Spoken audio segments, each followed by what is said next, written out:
বাপি বল মা। তুমি এবার যে সিরিজটা আঁকছো না সেটা কিন্তু অসাধারণ, আর এটার জন্য তুমি একটা খুব বড় কোনো পুরস্কার পাবে। দেখো মোহন মা, একসময় তোমার বাপি হয়তো ছবি আঁকার পরে পুরস্কারের কথা ভাবতো, কিন্তু আজ আর প্রত্যাশা করে না। তবু বাপি, আমি তো বলছি আমাদের কথা ভেবে।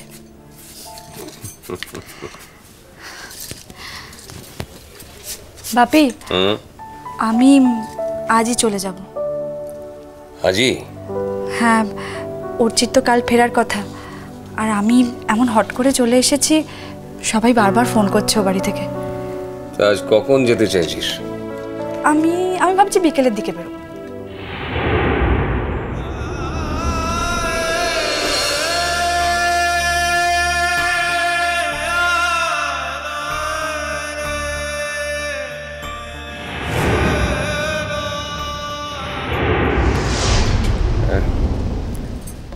মন,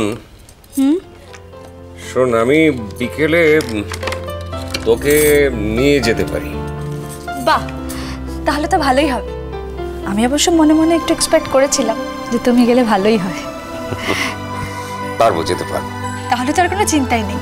তাহলে একটু দেরি করে বেরোলেও হবে, একটু সন্ধে সন্ধে যাও। তুমি তো সাথেই আছো।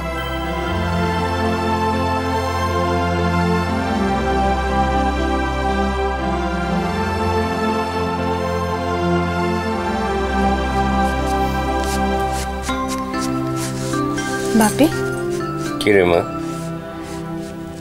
তোমার মনটা এখন আগের চেয়ে ভালো আছে? মন মা, কিছু কিছু কষ্ট সময়ের সঙ্গে সঙ্গে নিরাময় হয়, আর কিছু কিছু কষ্ট সারা জীবনে নিরাময় না হলেও প্রশমিত হয়। এটাও সেই রকমই।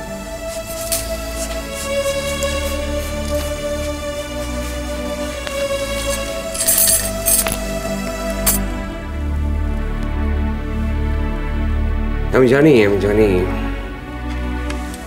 তোর জানতে ইচ্ছে করছে, সেটাই স্বাভাবিক। আর আমিও যদি কোনোদিন এ কথাটা দ্বিতীয় কাউকে বলতে পারি, তাহলে তোকেই বলবো। ঠিক আছে বাপি, এটা নিয়ে তো আমাদের আগে কথা হয়েই গেছে। তোমার যবে ইচ্ছা হবে তুমি তবে আমাকে বলো। মা, আমি আসলে তুই আমার মেয়ে হলেও আমি যখন তোকে মা বলে ডাকি না, তখন আমার মায়ের কিছুটা অংশ তোর ভেতরে চলে আসে। আর তখন কি মনে হয় জানিস মা? মনে হয় আমার এই ছোট্ট মাটাকে সব কিছু বলা যায়, সব কষ্টের কথা, সব কাঁটা ছেঁড়ার কথা। তুমি তো ঠিকই ভাবো বাপি।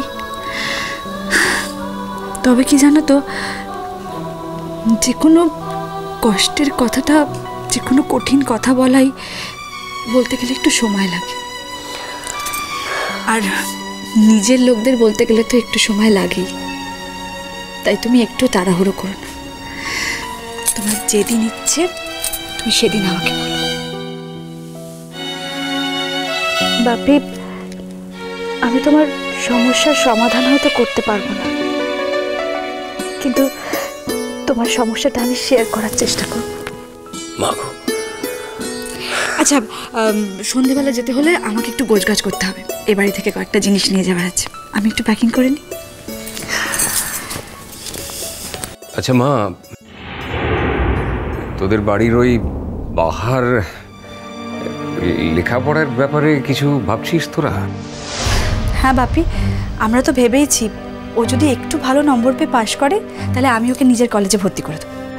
হ্যাঁ, আমি সেদিন ওকে দেখতে গিয়েছিলাম, তো তোর সঙ্গে কথাবার্তা বলে আমার মনে হয়েছিল যে খুব ইন্টেলিজেন্ট মেয়ে, তাই বলছি। তুমি ঠিক বলেছো বাপি, মেয়েটা এরম একটা ব্যাকগ্রাউন্ড থেকে এত দূর এসেছে, আর আমরা যদি ওকে একটু হেল্প করি তাহলে আরও কয়েকটা স্টেপও এগোতে পারবে। আমি একটা কথা ভাবছিলাম, বুঝলি? কি ভাবি?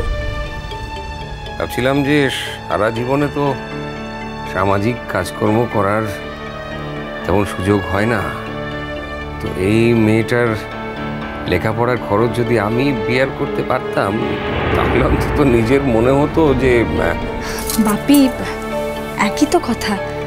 আমার শ্বশুরবাড়ির লোকেরা ওকে সবাই খুব ভালোবাসে। ইনফ্যাক্ট জেঠুমণি তো ওকে নিজের মেয়ে ছাড়া কিছু ভাবতেই পারে না। তুমি বরং ওকে অন্য একটা ব্যাপারে হেল্প করতে পারো। কি ব্যাপারে মন? জানো বাপি, ঘটনাচক্রে আমার বউ ভাতের দিন যে সাজাবে সে আসেনি। বাহা আমাকে চন্দন পরিয়েছিল, আর কি অপূর্ব যে চন্দন পরিয়েছিল। তাই নাকি? বাহা তোকে চন্দন পরিয়েছিল? হ্যাঁ বাপি, ওর আঁকার হাতটা খুব সুন্দর। তাই আমি ভাবছিলাম এই ব্যাপারে যদি তুমি ওকে একটু হেল্প করতে পারো। আজকাল শুধু পড়াশোনা করে তো বেশি দূর এগোনো যায় না, আর ওর কাছে যখন একটা সেকেন্ড অপশন আছে সেটাকে যদি কাজে লাগানো যায়। আমার সন্তান আমার জিন ক্যারি করছে, তাহলে ঈশ্বরের পৃথিবীতে কখনো কোনো সত্য গোপন থাকতে পারে না। তাই কি ভাবছো ভাবি?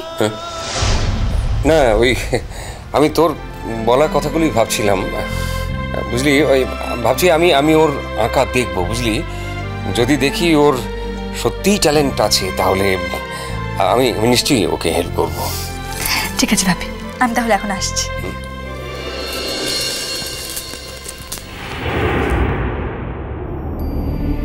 জানি না, আমার কন্যা হয়তো একদিন আমার থেকেও বড় শিল্পী হয়ে উঠবে।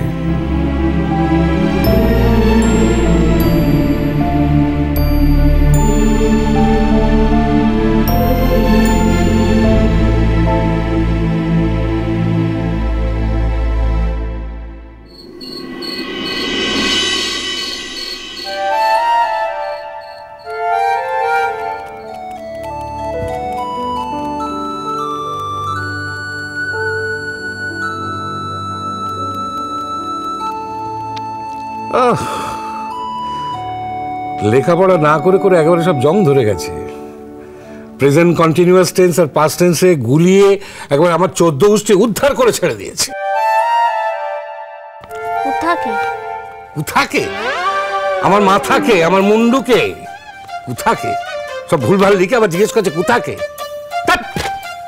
যা, টেন্স ভুলে গিয়ে থাকবে, সন্দেশে বইটা দিকে দেখে শিখায় আবার। খাতাটা ছুঁড়ে ফেলছিস কেন? খাতাটা কি নষ্ট করেছে? এই একদম বড় বড় কথা বলবি না, কিচ্ছু পাচ্ছি না আমার বড় বড় কথা, এক থাবড়া মারবো।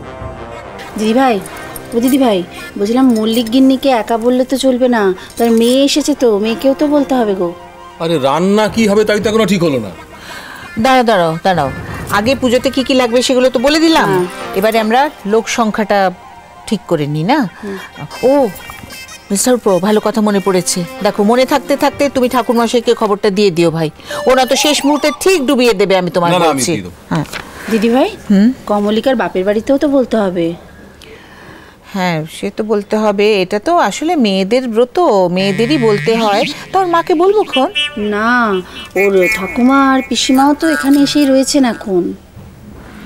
হ্যাঁ, তবে এটা তো শুধুমাত্র সধবাদেরই ব্রতটা। মিষ্টি কুটু মিষ্টি কুটু মিষ্টি কুটু।